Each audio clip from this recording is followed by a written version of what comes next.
The Nintendo hype has returned. Hey everybody, what's up? Welcome back to the Games Cage today, and only today we are finally back on a beautiful weekday. You know, we had a long week last week of shitty news, bad news, and all that jazz, but today the silence has been a little broken because we have a couple cool Nintendo news tidbits. I mean, in general, it's been a crowded morning. We've got a Resident Evil demo coming, we got Xbox specs and shit, but the bulk of the news here is that, first of all, Animal Crossing getting amazing reviews, fantastic reviews. It's sitting at a 93 on Metacritic, which so far, again, it could change over time, is the highest rated Animal Crossing game and one of the highest rated Nintendo Switch first-party exclusives alongside Mario Odyssey, Super Smash Bros. Ultimate, and Breath of the Wild. So, fucking pretty huge for that, so good on you, Animal Crossing. I will be excited to be playing it and streaming it on Friday, of course, and throughout the year in general. It's going to be a fun stream game with you guys and shit, but the bulk of the big news here is that tomorrow it is confirmed that we will be getting an Indie World presentation, whatever the fuck, for 20 minutes long. Now, this is a big deal for a couple reasons. One, hey, I love me some indies. You know,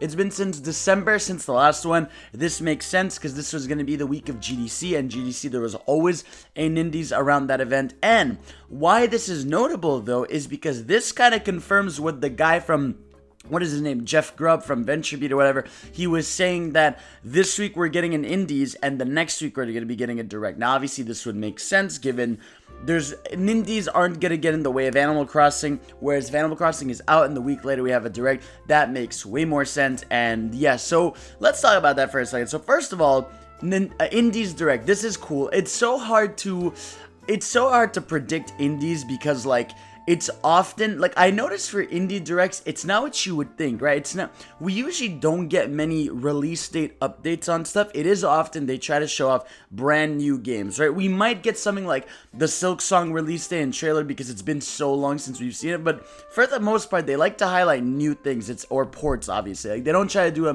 there isn't many, like, oh, remember this game you saw 3 Nindies ago? It's back. So we might get a couple. I know I saw a lot of people saying Crosscode might finally get its Switch release date. Silk Song's a big one. People are thinking Ori 2 might get a Switch release. I wouldn't count on that yet, just because of the fact that that would be hindering the sales of it on Xbox right now. If, like, right now someone knew, oh wait, in 2 months I'll be able to play Ori 2 on Switch, I'll wait. That's not really good for the sales of the current Xbox version of the game. So I think that's going to be maybe a summer announcement if that's happening. But I could see, for example, finally the release date of the Cuphead DLC. I think that's a long time coming. It was delayed from last fall to, I think it's supposed to be spring this year. So we are getting close to that. So I wouldn't be shocked if that is one of the main highlights or main, like, points of the Direct, which is the Cuphead DLC. Maybe it live drops, maybe it comes in April.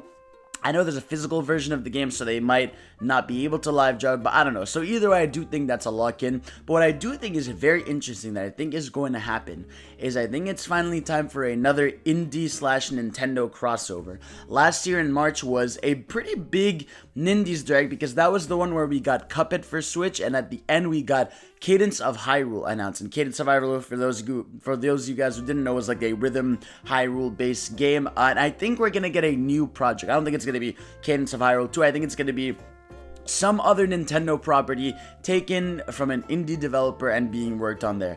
What could that be? I have no idea. Is Wargroove developer gonna make an Advance Wars game? Is some developer gonna make a 2D Metroid? Is Shovel Knight Steam gonna make a fucking Nintendo game? I don't know. The problem is, there's so many possibilities. Is a WarioWare game gonna be made by an indie? I don't know. Either way, I think it's a lock. I wouldn't say 100%, but I would personally say it's a lock that we'll see another Nintendo indie collab, just because it would be weird if that was just a one-time thing. I feel like they're gonna want to capitalize on that and do more of it. So I think stay tuned to that. And yeah, again, we're gonna get a bunch of other stuff, and of course, I will be live reacting. Yes, this time we'll be live on twitch.tv, live reacting together, so stay tuned, sit down with me tomorrow morning and watch that shit with me. Now, what that means is, obviously, if this thing is true, it's most likely we're getting a Nintendo Direct next week, and I think we're gonna save Nintendo Direct predictions for when it's officially announced, so that, like, we have hype stuff to talk about. But hey, I mean, again, this is really just cool, because this all ties in, this all makes sense. Again, having Indies this week, generating hype for smaller titles that we don't have. Because again, even the Switch in general, it just needs. I feel like we haven't had a banger indie in a while. You know what I mean? Like an indie that's hit everybody in such a fucking cool way, right? Like I'm loving Ori, but that's not really indie. They're Xbox Game Studio, so there's that. But yeah, either way, I think I'm just so hyped because it's finally time, man. The silence is broken. Things are going into gear again. It's been a really shitty week in terms of what's going on in the world, and obviously it's still ongoing. But the good thing about video games as opposed to like movies and other stuff is like movies and shows and stuff have to be physically in locations to film and do production and shit. Whereas games have the benefit to be like in smaller studios, you know, isolated rooms. Certain people can work on certain things. A lot of people can work from home and they have powerful enough computers for it. So gaming is a little more safe than the other industries of entertainment and shit. But yeah, so that's it. That's all for now. Let me know what you guys think. If you're hyped for a specific indie game you want to see in here, if you're ready for the Nintendo Direct next week, let me know, and I will see you all next week. Peace. I love you.